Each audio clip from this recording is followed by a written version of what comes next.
Hey friends, these aren't Matchbox, they're not Hot Wheels, they're not Maisto, they're Jada or something to that effect, but they are jacked up trucks and I love them. They're just like my truck. I like big wheels and tires and lift on things. It makes them more capable, gives a lot better ground clearance, and it just looks cool. So I saw these at actually the first time I saw these was at Henderson Auto Parts Supply. And the guys had them around their computers like, these are fantastic, where did you get them? How can I buy it? They actually had one that was kind of like my truck, and so I bought it from them. They're about $3.80, $4. But let's go ahead and open them up and take a look, shall we? The first ones that I've got, I think I videoed, but I don't know if the video survived. I had a software apocalypse. I didn't have a Mayan apocalypse, but I did lose a bunch of video recently. This is the 2006 Hummer H1, and this looks military, but it could even be civilian because I know that they did that. There's actually a Hummer dealership not far from here. What's fun about this is that they do a lot of detail in the casting, but they also do some fun highlights in terms of the paint. You can see the headlights, even though they're behind the grill guard, they're still painted, including the signals. So that's kind of fun. They've got the windows all the way around the back. They have a long arm suspension kit. It's obvious isn't a scale Hummer other than just the body. Let's see how it rolls. They roll awesome. Matchbox cars are fun and everything. Some of them roll pretty good and some just don't. But these consistently roll well. You have a higher price, but it's a little bigger. It's a little easier for your little people to grab. But they just roll really well, work really well. So let's try out the other ones real quick. This one is the 2003 Dodge Ram, which is the body style after the truck that I have, but it's still pretty cool. You can see it's all officially licensed. You see Dodge, Chrysler, Ford, and GM.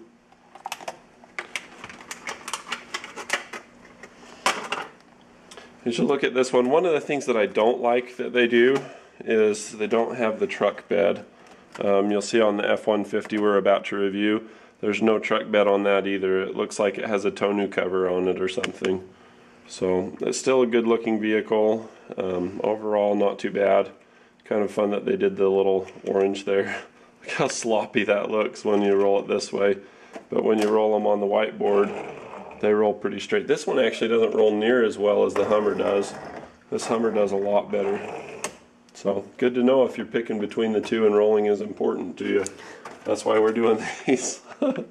Sometimes you can build courses, you can build all kinds of different tracks and things for these to go on. So naturally you want to know which ones do well and which ones don't. Fortunately the manufacturing is consistent. Because where I've bought multiples of the same kind, I find that they perform similarly. So this is a 2011 Ford F-150. This is the SVT Raptor. You see the Ford F-150s that say Ford in the grill? And sure enough, when you look at this one closely, you can see that it says Ford on the grill, which is really fun. It's got a little bully bar and some driving lights on the front of it. So it says NFAB, it says KG instead of KC, like KC Highlights. I was going to call those KC Highlights and I refrained just for copyright reasons, but it looks really good. It says Raptor SVT on the back of it. Let's give it the old roll test. And look at those headlights. Did a good job, nice clean paint lines. Nice detail on the back where it says F-150 Raptor. That one rolls about the way that the Dodge does, not great. Little looseness in there. A lot of looseness in the back end. It's the back end that was done poorly on this one. You can see that it's kind of pulling away. As I'm looking at it, the screw here is very loose. I wonder if this one's tight and that's good.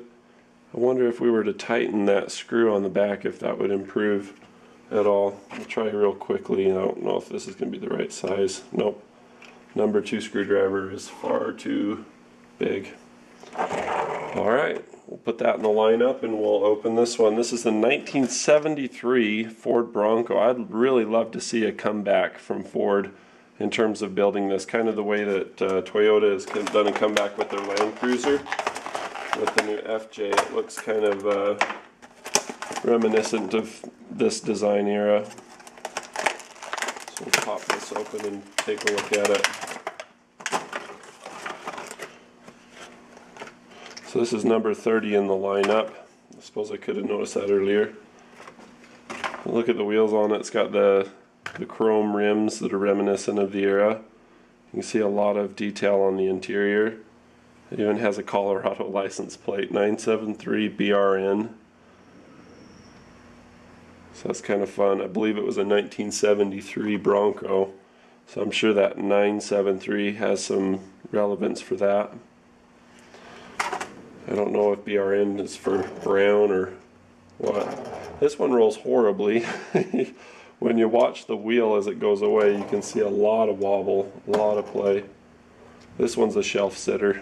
You know, it'd be fun to play in the dirt with. It takes me back to the days when I was a little kid. We used to make all kinds of rivers and bridges and everything you can imagine in the sandbox with things like this. It takes me back, and I never really grew up, but as close as I am, you know, I still enjoy these things. So hope you enjoy the review. As again I said, is the Jada Big Time 4Wheelin series, and hope you enjoyed it.